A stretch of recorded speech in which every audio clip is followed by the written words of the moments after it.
Okay, so hopefully everyone should have had a chance to already go into OpenWater and take a look at both the submission side and the reviewer side. You log into OpenWater the same way, whether you're going in to submit an abstract or whether you're going in to access your judging capabilities. So you'll see this screen when you're ready to log in. Ryan's going to log in now.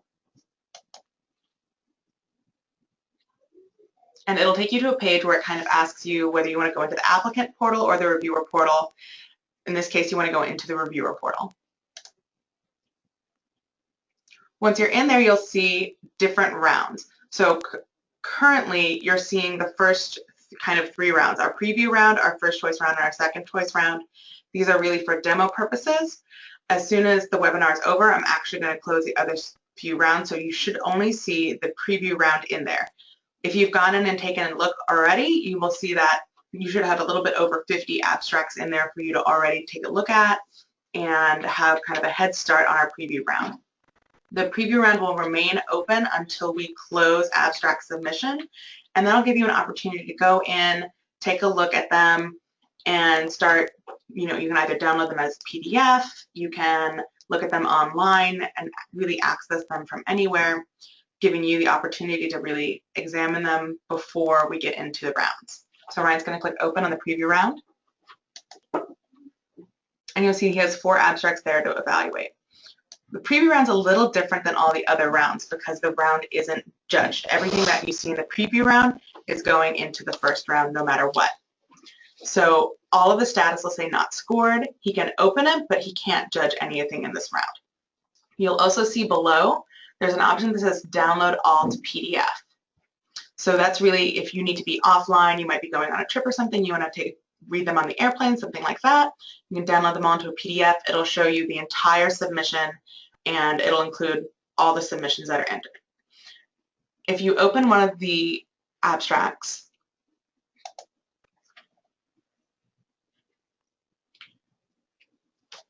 you'll see kind of the submission number, which might help you keep track of things too if there are a lot of abstracts that are similarly titled. And you'll see the title of the abstract, the text, and the author information below that. Also, you can see the session preferences there, which will kind of give you a heads up about, what sessions the author is considering. Additionally, when the preview round closes, what we'll do is we'll send you an Excel sheet that has all of the abstracts within it, and that'll include all the fields, including all of the ones that you would be able to see here now. And what essentially that'll do is that'll make it easier for you to sort and see round by round which abstracts have selected which session as their preference for that round. And then also you might want to keep an eye on when you're in the first round, how many abstracts have selected your group as their second choice, especially if they put the general session as the first choice. That might, knowing how many you had coming to you in the second round might affect your first round decisions. So when the preview round ends, what will happen is all of the abstracts will be sent on. And this is kind of where you start seeing less and less abstracts. So for the preview round, you see every single abstract that's come into our system. For the first round, you're only going to see the abstracts that are assigned, that have selected your session for that round. So in this example, I'm going to make it so that, let's say, for the group that Ryan would be reviewing for, he has 3 abstracts that have been assigned to him for this round.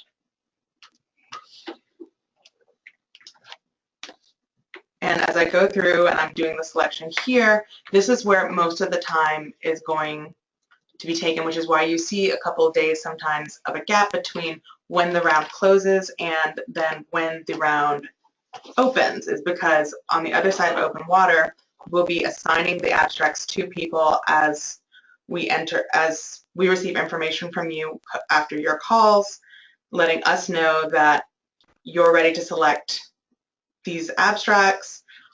Will be going into the system and essentially putting them in there and then reassigning them. If you choose to select them, obviously they'll be taken out of consideration. However, if you don't choose to select them, in that case, they'll be going on to the next round, and then we'll be assigning them that way. And so,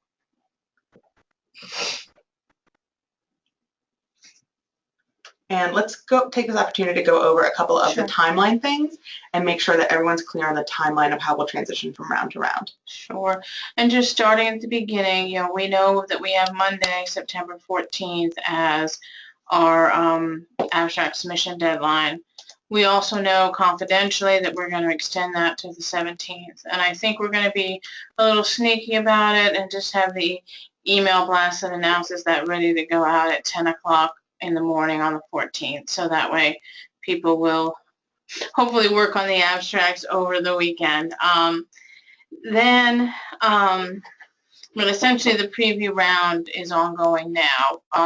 We always get some abstracts the day after, and we usually accept those. So figure between September 18th and September 20th is the preview round. On September 20th, the preview round is going to end, so we will have sent you that big Excel spreadsheet that will let you track all of your abstracts that have selected you for the different rounds. Then on September 21st, it's going to be the start of the first choice review. And then the first choice review is going to go from September 21st to September 30th. We know that a lot of abstracts will select general session first round. I'm going to work with the program committee to see if they can make a first pass and release some abstracts to their second choice early on September 23rd or 24th. So that'll also help you making your decisions. You won't be able to see those abstracts that have been passed on by the general session, but you'll know that they're now available to you on the second round. Then we need to have all first choices in to us no later than September 30th because then on October 2nd, we'll start the second round. And if we don't hear from you, I mean, we will do our best to keep following up with you, but if we don't hear with you in the system, automatically those abstracts that had your group as first choice, if they're not selected, they'll automatically go to their second choice. And then October 9th, that'll be the end of the second choice round. October 12th is the start of the third choice round, and October 15th is the end of the third choice round. So each, the cycles of her review get shorter because you're looking at fewer and fewer abstracts each time. Okay, so now that we've got a better idea of what our time frame is, let's go in and see what a round would look like. So if you'll refresh, you can see that Ryan's been assigned 3 abstracts for this round. So if he opens that round up, this is going to be a little bit different than the other one. So when he opens an abstract,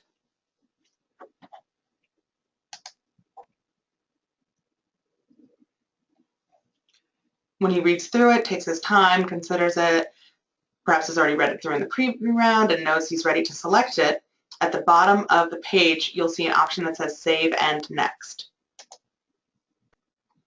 At this point, he's asked the question, does this abstract meet your criteria for acceptance?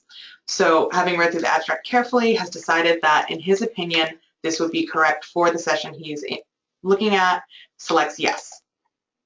At that point, when you hit Save and Finalize, that submits your review of that abstract. However, nothing here is automated. So even if all of the reviewers for that session go through and mark that they would like to, that meets their criteria, the abstract is not automatically accepted. That's a conversation you guys will hopefully have. It's a nice way of looking in the system and seeing, oh, we all did this, we all agree. It makes it very easy to kind of knock it out on the phone call. And then following that, you would get back to us, let us know what the title and ID number of the abstract is, the list of acceptances and the list of ones you'd like to pass on. We go through, we mark them in the system, and then you're ready to proceed on to the next round. So looking at that though, you see it looks like he only has two abstracts left. That's because once you've opened it up and made your judging decision, it moves into the review completed tab. So it's also a nice handy way of keeping track of your progress for you, and it gives you a better idea of how much you have left to do. So you can reopen it, take a look at it again if you're interested, or you can go through and keep marking your acceptances and your declines. And so let's just go through, mark the rest of the round really quickly. So having read through this one, Ryan decides, I don't think this is an abstract that meets the criteria for the session that we're trying to create, or for whatever reason decides to pass on it, marks it no, save and finalize. And then for the following abstract, goes through, makes an assessment about the abstract, and chooses to accept it for the round. In that case, what happens then is that once you've confirmed with us whether or not which abstracts you've chosen to accept in that round, we go through and we either essentially withdraw the abstracts, meaning they don't move on to the next round, or we would go through and say, and essentially release the abstracts to their next round. And so I'll do that really quickly.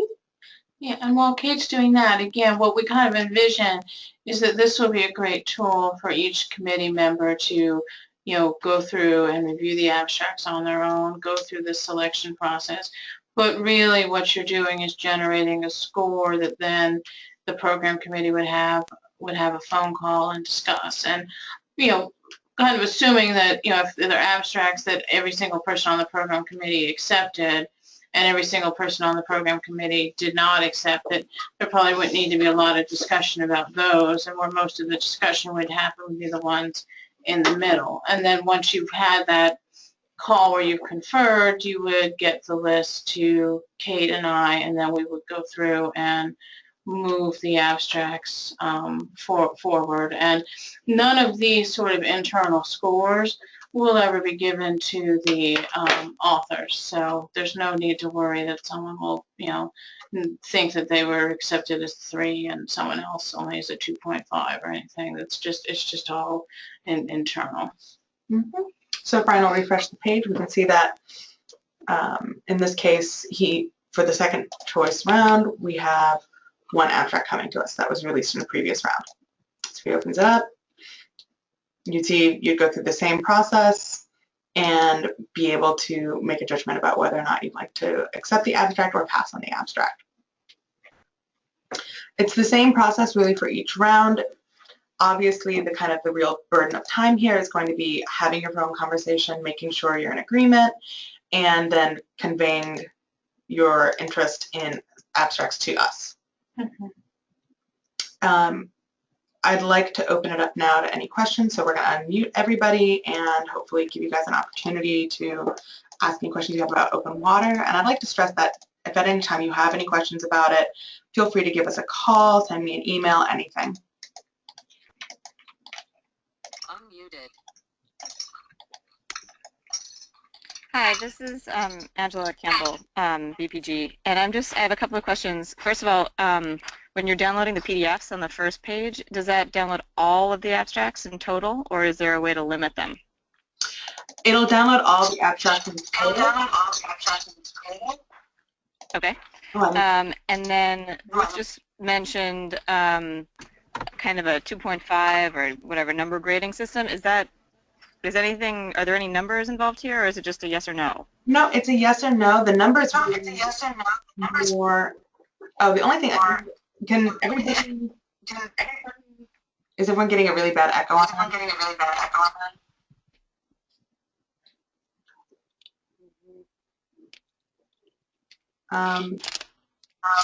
Can you mute that computer so that they're not getting an echo out? So essentially what'll happen is you will have the PDF and each abstract can download a PDF individually if you're not interested in downloading the entire download all option. As for a number system, mostly that's something we see internally that allows us to know how many of the judges assigned to it have reviewed it, and that's really all that tells us. So mostly it's a measure of judgment completion, I would say. It's not any kind of system that a judgment is based on. But Okay. it will, It's it's an average, so it does show you, if everyone's looked at it and accepted it, and it will, if you have 3 people on your committee, it'll have a 3. So yeah, it's more of just sort of an internal tool as you structure your phone conversation. Okay. Okay, and we will be able to see everybody on our own committee's responses. That will be visible to all of us on the committee? In the spreadsheet. In the spreadsheet, when round is closer to being finished. Yep. Okay. Okay. And I have one more question, although I feel like I'm the only one asking questions, but the BPG is a fairly large group, and at one point I think it came up that we shouldn't individually submit our votes, but it sounds like now we should, and then ultimately have a phone conversation and then call it in, and then you will change it kind of behind the scenes. Is that correct? So we all enter as we will or as we want? Yeah, I mean, it's up to you. You could do it. The system, or just, you kind of create a spreadsheet for everyone to record their opinions and then pull that into the conference call. I think probably, given the number of abstracts you're probably going to be looking at, it probably makes sense just to ask people to use the system, and then have the conference call, and then just like last year at the end of the first round, let us know which abstracts you're accepting and which you're passing on.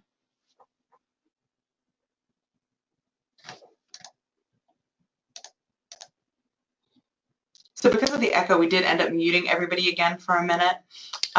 What we might suggest is that if you type your questions in instead, that ought to reduce a lot of the feedback. Or I can unmute different, like Laura, go ahead and ask your question.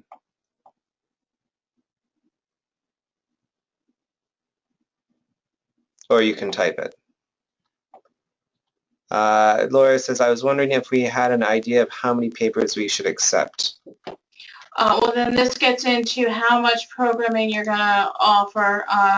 Think about that there are essentially 4 different sessions. The afternoon from 2 to 5:30 on May 15th. The morning from 8:30 to noon on May 16th.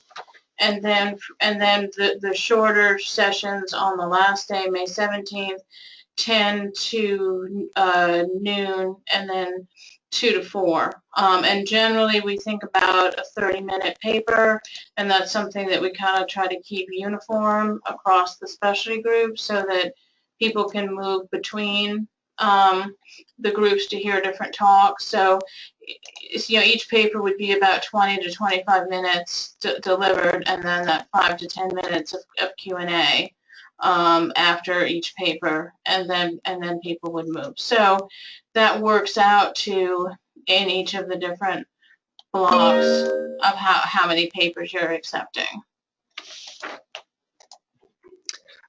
Lynn is asking, how final is final? Can we change decisions? Well, this gets a little tricky. I think it's very helpful, especially in the first choice round that ends on September 30th, that everything, that you have your list and want to accept it, because then it moves on. If, let's say, you passed on something in that first choice round and now we're into the second choice round, it's October 5th, and you decide you really want it, you can come back and let us know, and if it hasn't been selected by the second choice, we can have a conversation with that second choice group. You know, it's a little tricky if they basically had accepted it and just hadn't let us know yet. It kind of is their paper at that point. But obviously, if they're going to pass on it, then it would be wonderful if you accepted it. And this is the other point. You know, the one thing that I liked about the base camp system, for those of you who were involved in this process last year, is it was an easy way for groups to communicate, and I would suggest that we still do that via email. And if everyone can stand the greater number of emails in their inbox, I suggest we kind of use our master email list that goes out for all of these calls. And so, for example, if Book and Paper really wants an abstract that put photographic materials first and Book and Paper second, feel free to email PMG and kind of ask them what their thoughts are. Do they plan to accept this abstract? If it's an abstract that's not important to them, but you really want it in your group, let the other group know. And what I can do is I have a spreadsheet right now that contains the listing of who's in each program committee for each specialty group. So that way, hopefully, we can make it easier for people to get in touch directly with each other. Tram had a question.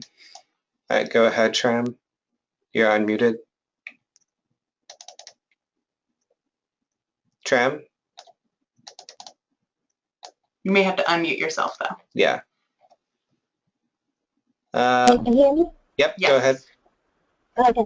It's been answered, so thank you. Oh, it's been answered? Okay. Oh, Thank great. you. Wonderful. And then Lynn, did you have a follow-up question? Go ahead. You're unmuted.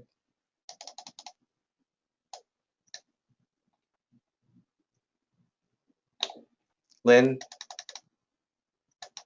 you should be good to speak.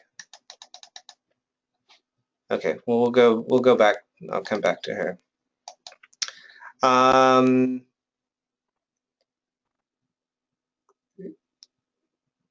Let's see. Kathy Francis just wanted to state again how specialty groups make final submissions to AAC, but that's basically you just discuss amongst yourselves and then you send us a list, and that's how we know. Yeah, and if you could like send us a list that says, you know, at the conclusion of the first choice round, TSG accepts the following abstracts, and then put the numbers and the titles, and then TSG passes on the following abstracts, the numbers and the titles. And so we remove the ones you choose from further rounds, yeah. And then the ones that you don't are placed in final rounds. And this way, that's the reason we're asking for both the ones you're accepting and the ones you're rejecting, is to make sure that we're not letting any abstracts slip through the cracks, so to speak, and we're making sure that a decision was made for all of them. So I think that also answers Kate's question. Yeah, you go ahead and you individually say whether you accept it or not, and then you have a conversation with your fellow program people about what you collectively all decide to. Right. So you see both an individual decision and then a collective decision, and then from that, then we get a list of what you all collectively decide, and then that's what we use to move papers. Right. So unlike the abstract submission itself, when it says save and finalize, it's not a cut and dry thing like that. Yeah. Angela Campbell asked if you could just go through those dates again. I'm sure an email will be sent. We'll email out. But yeah, we'll email them out. But I'll just quickly go through them again. Monday, September 14th is the stated abstract submission deadline. We're going to be sneaky and extend it to the 17th on the morning of Monday the 14th. We know that people will submit abstracts to the 18th with excuses. We'll go ahead and take them. So all during this time, as abstracts are pouring in, it's the preview round. The preview round ends on the 20th of September, and then the start of the first choice round is the 21st of September. We've built in a little bit of time because we have to essentially go in and assign judges when one round stops and another one starts. So the first choice review round lasts all the way from September 21st to September 30th. So I would suggest that you think about scheduling that call with your program committee when you're going to go through everyone's, selections or thoughts or how they rate, how they rated the abstracts, sometime between the 27th and 29th. And then on the 29th and 30th, be sending the list of abstracts that you've selected and that you've passed on in the first choice round to Kate and I. The first choice round closes on September 30th, and the second choice round starts on October 2nd. In between there, we hope by the 23rd or 24th to kind of give you an idea of some early passes by the General Session Committee, just so you'll have a little bit better knowledge about what you might actually, in your second round choices, be able to accept when that second choice round starts on October 2nd. The second choice round ends on October 9th, and the third choice round starts on the 12th of October and ends on the 15th of October. Now, in the past, what some groups have done is they've had one call for the first choice and then one call for the second and third choice, sort of making a decision about what they would do with any paper that might come to them on the third choice round. And you can make this decision by just seeing how many papers you have coming to you on the second and third choice round, and then also keeping an eye on what's happening to these papers if they're being selected in earlier rounds. Because essentially what we'll do at the close of rounds, after we've received everybody's yay or nay on them and edited out, we'll send an updated spreadsheet so you'll be able to see which abstracts were selected. So if there's something that was supposed to come to you in the second round but was selected in the first round, you'd be able to see the abstract was already selected.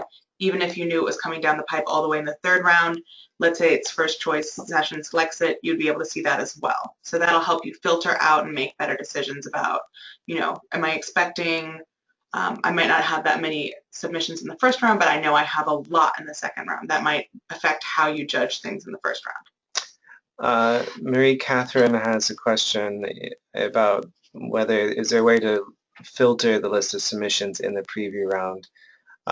There isn't, but as Kate mentioned, we will be sending an Excel spreadsheet at the conclusion of the abstract acceptance period, which is also the conclusion of the preview period. And then you'll be able to sort that, based on the different choices and know who chose book and paper as their first or second choice or whatever. Right, so you might just want to delete anything out of the PDF that's not applicable to your specialty. But unfortunately, no, there's no way to, within the application, within OpenWater, edit it to be just the ones that have selected your session. Let's see, Kate has a question. Will reviewers be able to see abstracts that list their group as second and third choice? Yeah, in the spreadsheet. In the spreadsheet and in the preview round. If you open up a paper, all the abstracts will have all the complete information, full text abstract, the different choices, and the author information and all of that. That will all be there in the individual abstracts. But also you will be able to sort that spreadsheet.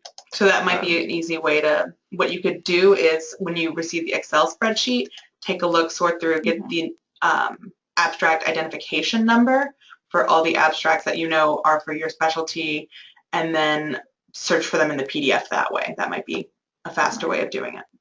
But it is important to remember that you need to do that before the end of the preview round, or use the one that we send you, because once you go into the first choice round, you will only see the abstracts that selected you first choice. So did that I know, Lynn, you also had a question about that.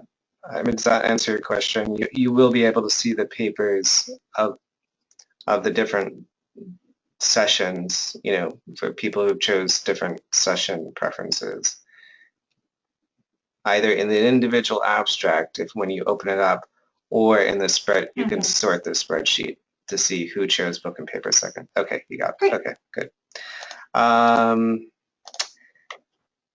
Sarah Barak asked, will we see the final decisions as per the past in Basecamp or no Basecamp this year? Yeah, my sense is let's not use Basecamp this year, that it might get to be sort of two parallel systems.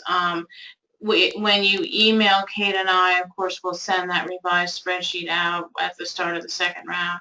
So you'll be able to see what happened to the different abstracts, and we'll keep doing that each round. And then at the end of it, at the end of the third round, it'll be the final.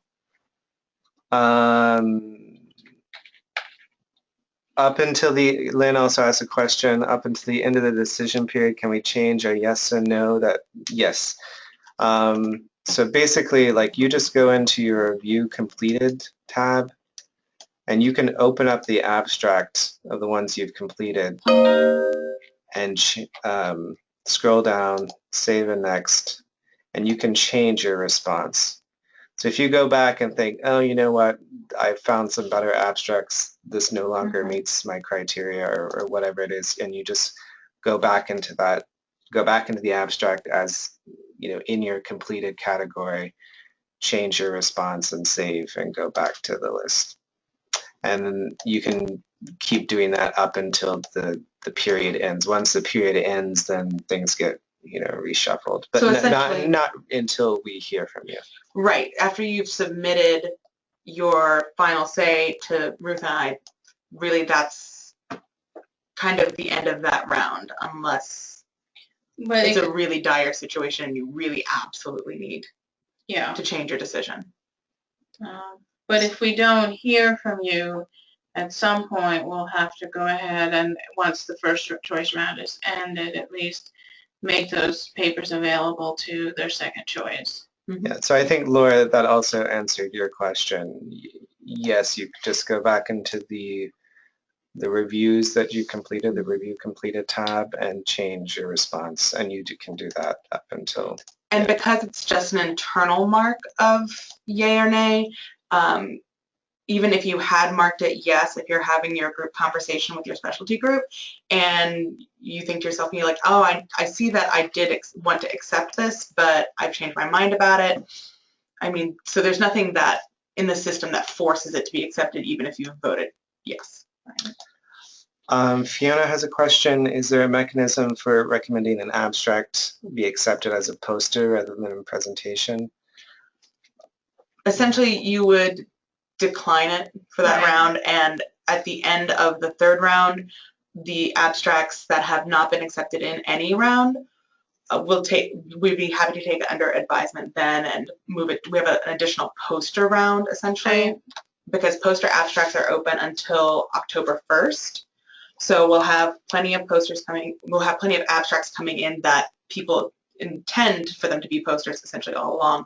But if there's something that you've seen and you think, if this isn't accepted by in any round, and you'd like to recommend that we reach out to the author and see if they're interested in accepting it as a poster instead, we can absolutely do that. Yeah, and we pretty much do that anyway. Anything that wasn't accepted by any of its three choices, we do contact the author and ask them if they would like to consider it as a poster. We usually give them about a week to revise the abstract, you know, if it's something that can be displayed in poster form. But that would be great to know if you thought it would make a good poster, we could add that in that particular email to that author.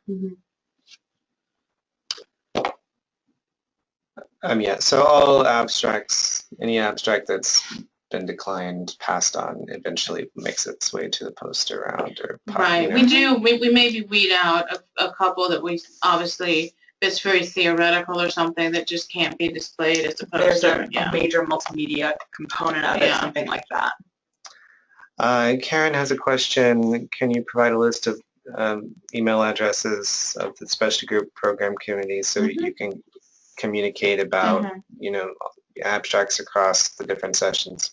Yes, I'll be sending that out along with the timeline. And if it's okay with everyone, I think just for simplicity's sake, we'll provide the emails for all the committees, but we'll kind of operate under the assumption that the AIC Special Group Program Chair will kind of be the point person for correspondence between groups. Okay. Mary Catherine has a question. When we submit our choices as a group at the end of each round, can we also send you notes or comments?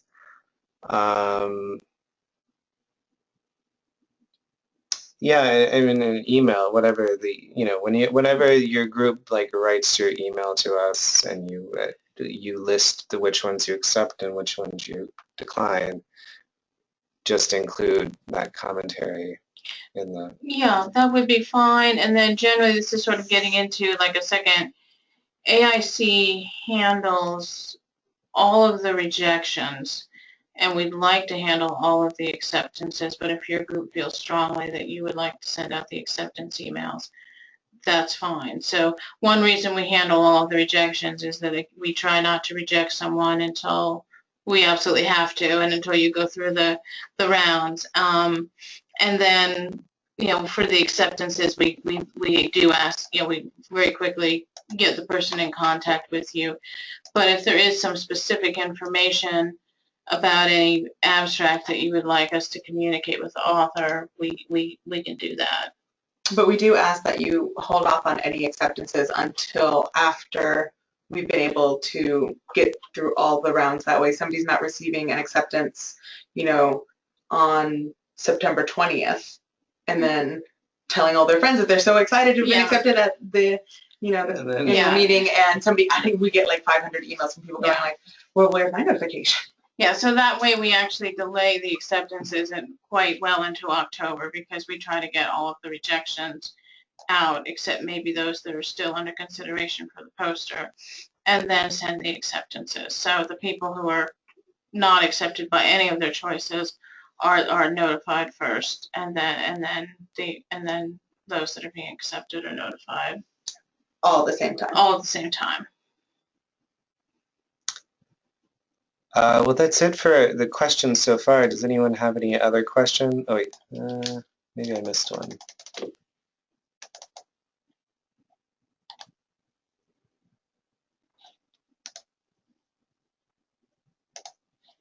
Kate Lewis, she's asking about recapping the dates that the rejections are sent out. That would be early, mid-October. Yes, it would be after October 15th. And it would, after October 15th is when the rejection email will go out to people that essentially, the soft rejection that asks them if they want to submit a poster. So that would happen, and then so you're looking at end of October, maybe October 20th or so, we would get the acceptance emails out.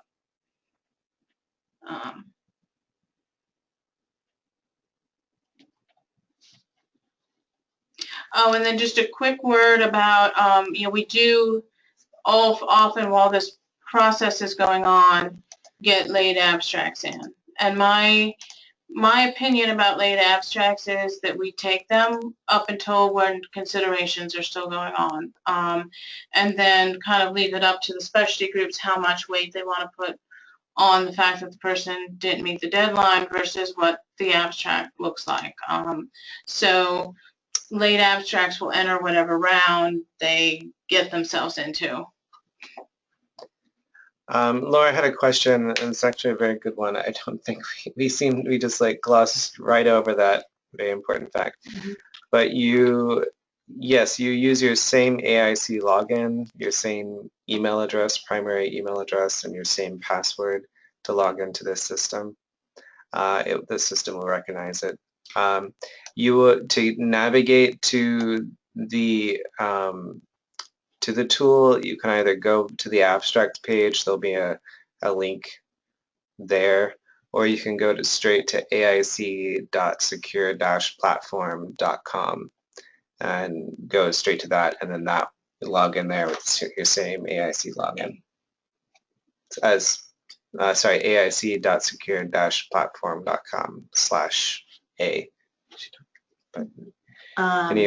So yeah, you use your same AIC login. So I would definitely double check and make sure. I did try to go through and make sure that if it was your primary email in our system that I used that, but generally speaking, that's kind of been the issue with people having problems logging in, is that there's been some kind of disconnect between the email that you typically use on the AIC login and the email that we may have been using in correspondence that I then used as your judging access email. So if there's a problem with it, please don't hesitate to get in touch with me. It's probably that simple. But did anybody else have any other questions? And we will probably try to schedule a special group call sometime, between the 17th and like the 24th of September. Just some check-in either right before or right at the start of the first choice round. We'll do it as a call rather than a webinar, but this will also be kind of a, we can go over the dates and we can go over this process again a little bit if need be.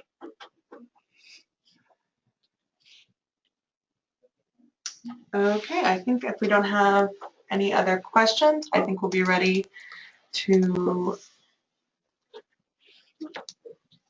Michael asked a question about logging in.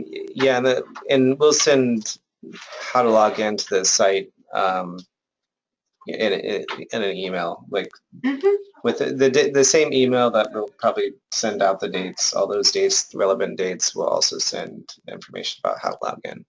Yep, so our follow-up email will have 3 things in it. It'll have the listing of who's on the program committee for which session. It'll have our timeline of dates, and it'll have kind of just a little OpenWater refresher on how you'll want to log in and access the abstracts.